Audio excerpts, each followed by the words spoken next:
My name is Carl Stafford, and I started teaching here in 1988 full-time. I was a student here from 1984 to 1986 in the hospitality department. I came here as a food service student, then I went to UMass for a year, and then I came back. Let's think about this two ways. What made you decide to come here as a student to MCC, and then what made you then think about applying here for a job? That's a really interesting thing. That I came here as a student in 1984 because I had a good friend who asked me why I wasn't going to college. And I told her that I really didn't have time. And she said, well, you should look into MCC. And I said, well, that's going to take 2 years. And she said, well, what are you going to do for 2 years anyway? So she came over and she actually registered me for college, for foods classes. And I was forced to come, and I loved it. I just absolutely loved it. So you started as a full-time student right away then? I did. All right. And then once you finished your education, what made you decide to come back and apply for a job teaching here? Well, actually, what happened was when I was at UMass, in the January semester of the year I was at UMass, my father called me and said that I had a message from a guy named Dick Vizard at Manchester Community College. He really wanted to talk to me. And a message from Sandy Jenkins, who really wanted to talk to me. So I called them, and they had a novel idea that I transfer to University of New Haven and get a job here as a lab manager running the food service labs in our culinary program. And when I came in for the interview, Dick Vizard said, well, you know, you never know. A lot of people come here for part-time jobs and end up teaching here, so you never know what's going to happen in the future. And that's what happened. In 1988, Gene Spaziani transferred down to Gateway Community College, and a position opened up, and they hired me.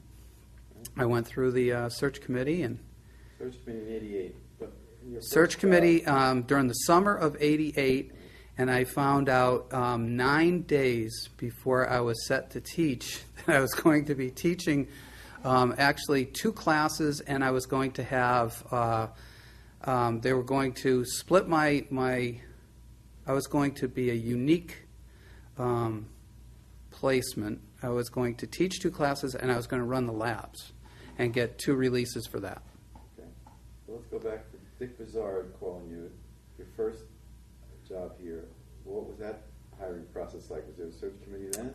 That was the most interesting thing I've ever gone through in my life. There was Dick Vizard, and I walked into his office, and if you can remember Dick, at the time you could smoke in your offices here, and he had a beanbag ashtray on his desk, and he was in the low building in right now where the offices, their business offices over there, and he had the windows open, and he was smoking, and he said, I've heard some great things about you, and I'm interviewing for the job of lab manager. Are you interested? And I said, yeah, I am. I'm very interested. And he asked me about 10 questions, and he said, as I was walking out, I said, when will I find out if I have the job? And he says, well, you had the job when you walked in.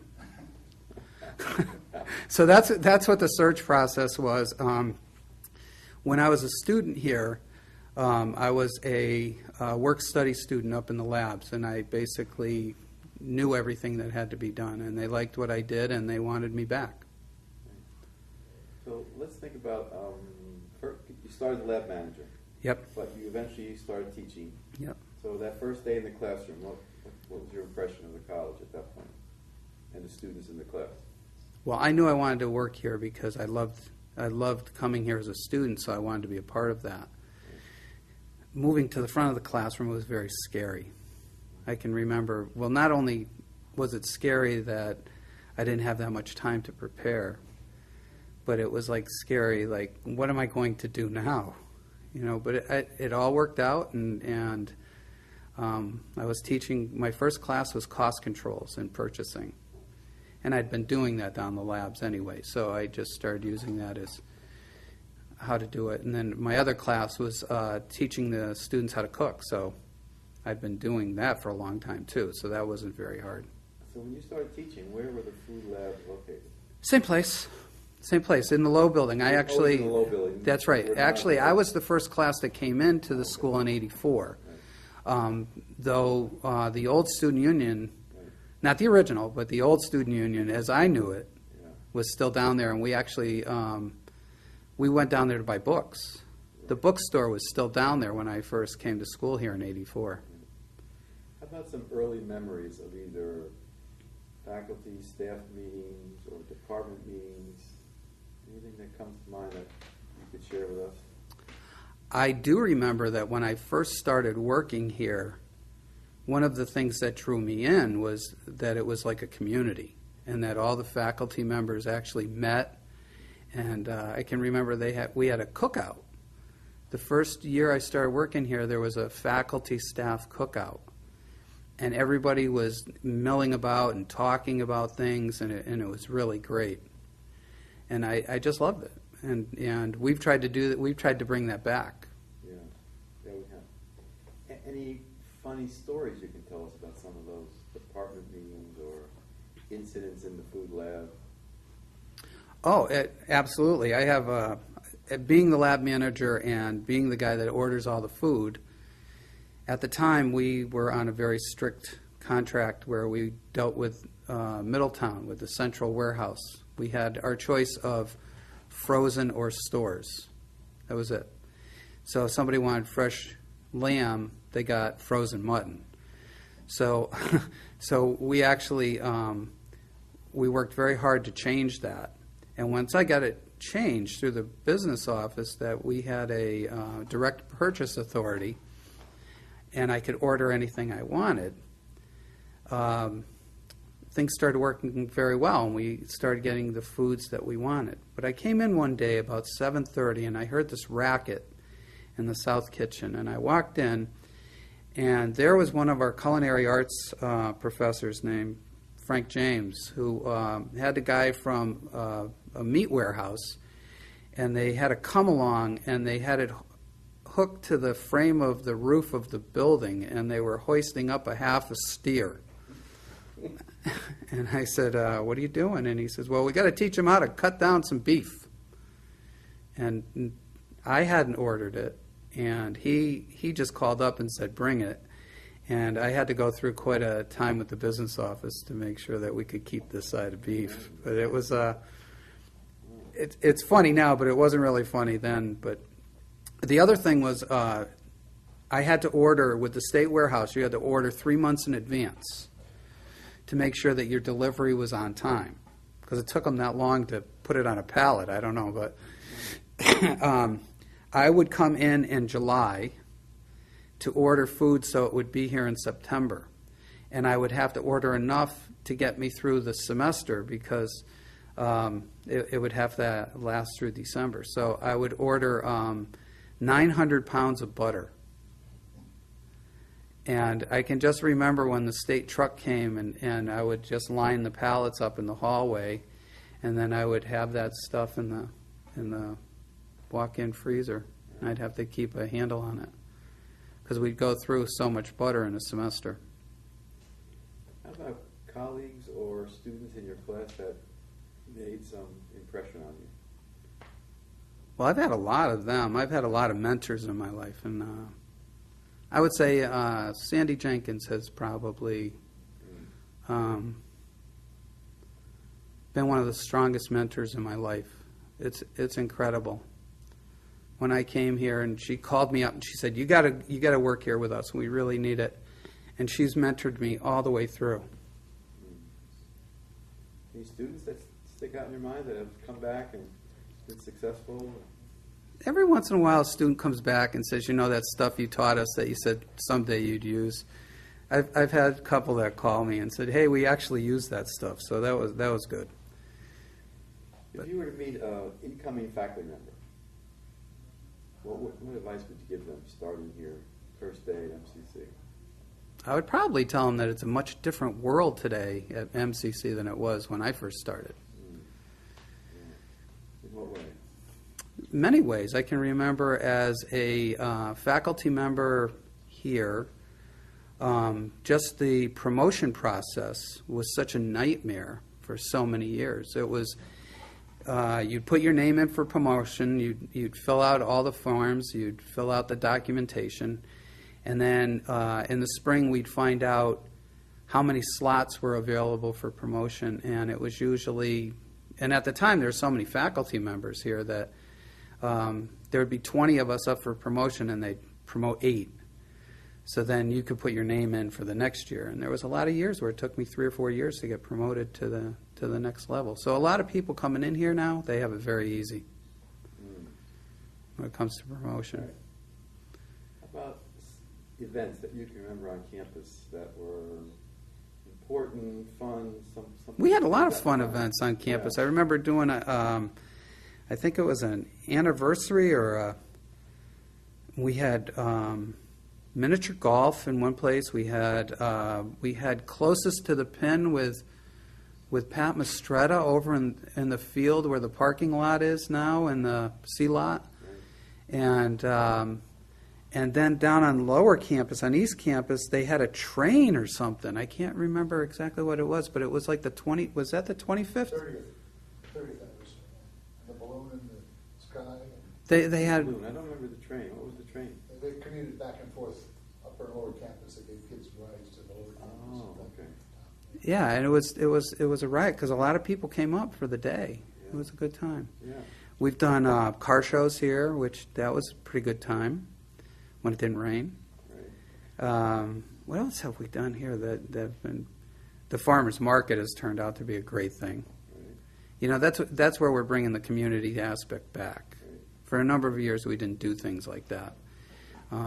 We do a cookout on graduation day. We've done 2 of them, and they've worked out very well. We do. I like that we've brought lunch back, opening workshops, because everybody gets something to eat, and then they go and they catch up with one another. And we stopped doing that for a number of years as well. Right.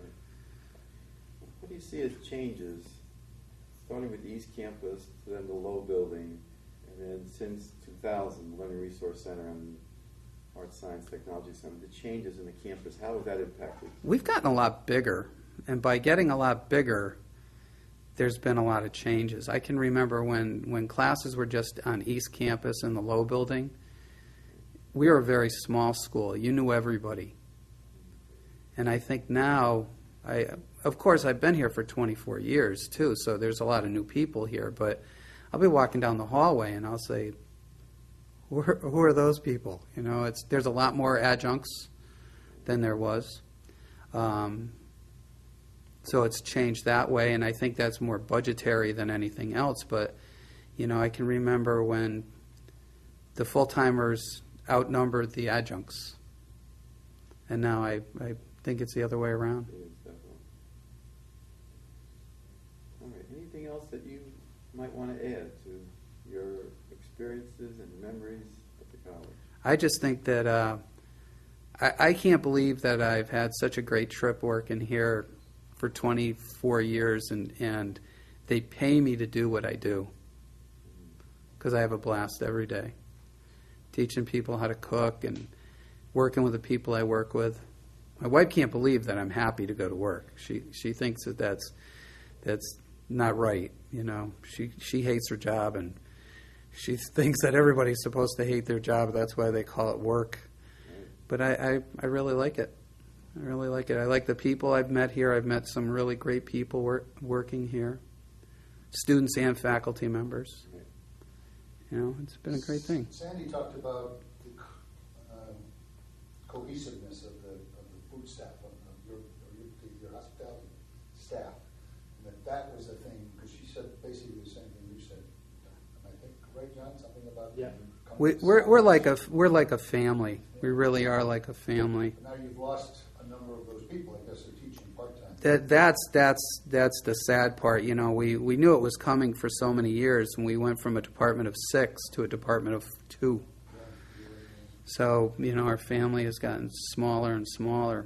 We still call our family, but they're not here. So that change has been something, and you know, it'd be nice if they could plan better about how to plan for the future You know, we used to joke about people retiring, and then all of a sudden it happened, and now it's a lot different, being that it's just Jane Pearson and I. Now, your department area is also notorious for its volunteerism. I never saw a group so willing to go the extra mile. Think of the wine auction in particular. And that's not the only thing. Stuff you talked about, the cookouts and things like that. And Toby Tamarkin made the remark once that when she went from here to Holyoke, she could not get the people there to do anything that people here didn't hesitate about. Is there something about that department that makes you so generous with your time? And I think it's part of being the community here. We feel that the people that we work with and the people that we serve, you know, it's important that we do those things. And that's why, you know, you're right, we do a lot of things. We do an empty bowls thing, which we have coming up in the fall, that raises money for food share. We do the wine auction. We do, you know, the other thing too is I like to have my students working with outside people so that they learn how to do that. But another thing we do that you just jarred my memory is we do wellness meals. Right. And I can remember talking to Professor Paterna and saying, hey, let's put something together where we do a healthy meal. And I like to kid them about it, you know, that we're going to add extra fat. But we try to actually do things like that. Another thing that I've done is I've worked with Andy to put together where he had a guinea pig for a number of semesters coming in and discuss with the students what they were eating.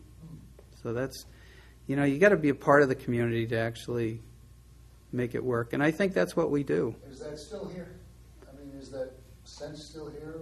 You sort of suggested it was not. I'm just wondering. I mean, because obviously you're now. It is, but I think it's changing a little bit every day. You know, I think that there's, you know, being here for a long time, I deal with people that it's like there's an entitlement generation here that I've had people tell me, geez, I've been here for 5 years and I'm not a full professor yet, and I'm very upset with that. And then I start to laugh and I say, well, you know, it took me 14. You know, and oh, well, it's different. I should be a full professor now after 5. So it's, you know, I think that coming through that and working with people during the time that I've had here, I think that's made me a stronger individual.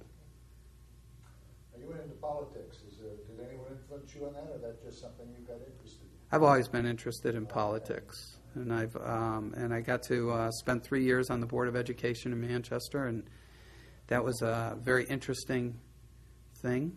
It was eye-opening about how a school system actually runs and the funding and who does what, you know, and people don't realize, you know, one of my favorite things in Manchester is there's a $91 million budget.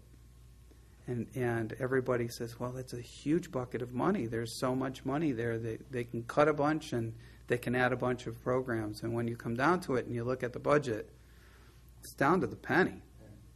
You know, it's very much like running this place. You know, there's a lot of money, but it's all spent.